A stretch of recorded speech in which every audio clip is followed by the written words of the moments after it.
Hello student, एक बार फिर आपका हमारे यूट्यूब चैनल में स्वागत है। और जैसा कि आपने पिछले वीडियो में देखा, कार्बनिक यौगिक क्या है और कार्बनिक यौगिकों का वर्गीकरण क्या है। इस तरह से हमने कार्बनिक यौगिकों के वर्गीकरण का एक पार्ट कंप्लीट कर लिया था, जिसमें आया था खुली श्रृंखला वाले यौगिक। आज हम बंद श्रृंखला वाले यौगिकों को देखेंगे, ये क्या होते हैं।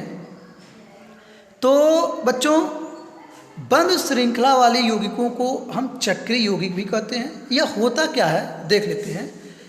वे यौगिक कहा जा सकता है वे यौगिक जिनमें कार्बन परस्पर संयुक्त होकर, यानी कि जिनमें कार्बन परमाणु परस्पर संयुक्त होकर एक बंद श्रृंखला या एक चक्र का निर्माण करता है। एक बंद श्रृंखला कहिए या एक चक्र का निर्माण करता है, उसी को हम कहते हैं क्या, बंद श्रृंखला वाले यौगिक।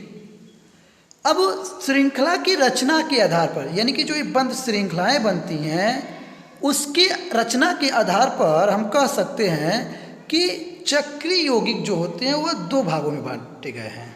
यानी कि उनकी बंद श्रृंखला की संरचना के रचना के आधार पर उनको पुनः दो भागों में बांट दिया जाता है। कौन कौन? एक है समचक्रीय यौगिक। क्या है? समचक्रीय यौगिक। और एक है विषम चक्रीय यौगिक। अब समचक्रीय यौगिक क्या है? तो समचक्रीय यौगिक की अगर हम बात करें तो आपके स्क्रीन पे दिखाया गया है वे चक्रीय यौगिक। क्या बोलेंगे?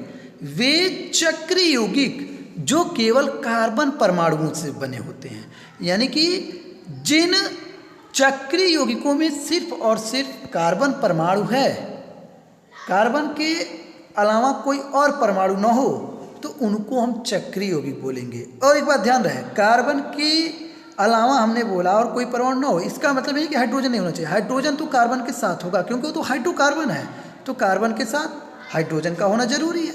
तो इस तरह से वे चक्रीय यौगिक जिसमें सिर्फ और सिर्फ कार्बन परमाणु होते हैं, उन्हीं को हम क्या बोलते हैं? समचक्रीय यौगिक कहिए या चक्रीय यौगिक कह सकते हैं। अब चक्रीय यौगिकों को पुनः क्या किया गया? दो वर्गों में बांट दिया जाए। कौन कौन? एक एरोमेटिक यौगिक और एक एलिसाइक्लिक यौगिक। एरोमेटिक यौगिक क्या है? एलिसाइक्लिक यौगिक क्या है? तो अब एरोमेटिक की अगर हम बात करें तो एरोमेटिक को हम एरीन भी कहते हैं। क्या बोलते हैं? एरीन के नाम से भी हम एरोमेटिक को जानते हैं।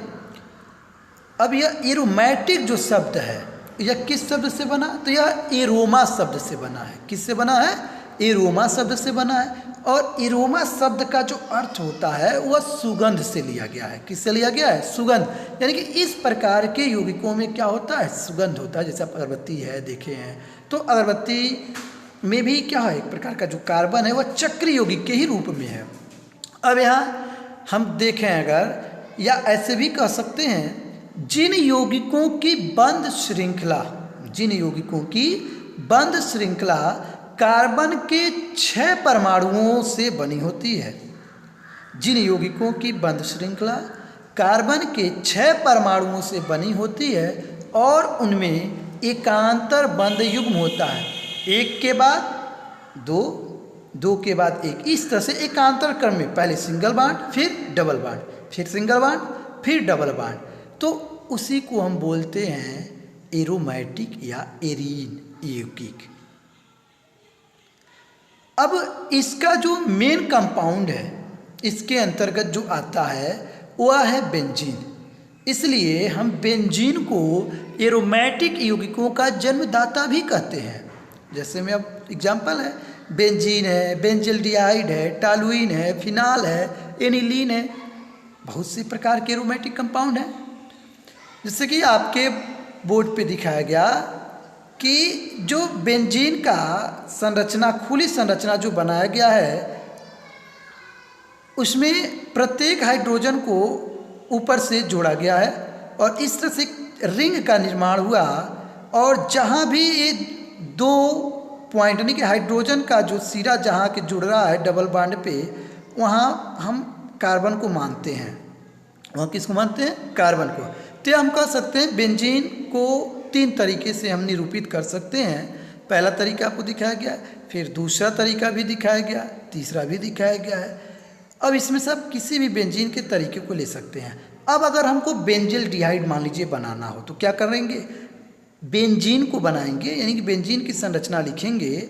बेंजीन की जो संरचना आपको दिखाई गई है वह ये वाली जो संरचना आपके पास है बेंजीन की, इस संरचना को हम ले लेंगे और इस संरचना को लेने के बाद इसके ऊपर अगर हम CHO समूह जोड़ देते हैं तो इसको हम बोलते हैं बेंजील्डिहाइड। यदि इसी बेंजीन के ऊपर अगर हम ऊपर से CH3 समूह जोड़ दें तो इसको हम बोल देंगे टालुइन। और इसी तरह से यदि हम बेंजीन के ऊपर OH समूह ला के जोड़ दें तो यह हमारा बन जाता है फिनाल, और यदि NH2 जोड़ते हैं तो यह हमारा एनिलीन बन जाता है। तो इस तरह से हम कह सकते हैं कि एरोमेटिक जो है, एरोमेटिक का जो मेन कंपाउंड है वो कौन है, बेंजीन, जो कि एक चक्र के रूप में, बंद चक्र के रूप में होता है। और इसमें कार्बन परमाणुओं की संख्या का भी होना जरूरी है। कितने कार्बन परमाणु होंगे इसमें, 6 से अधिक कार्बन परमाणु नहीं होते हैं। और सबसे इम्पोर्टेंट बात इसमें क्या होता है, एकांतर बंध युग्म पाए जाते हैं। तो यह था एरोमेटिक कंपाउंड।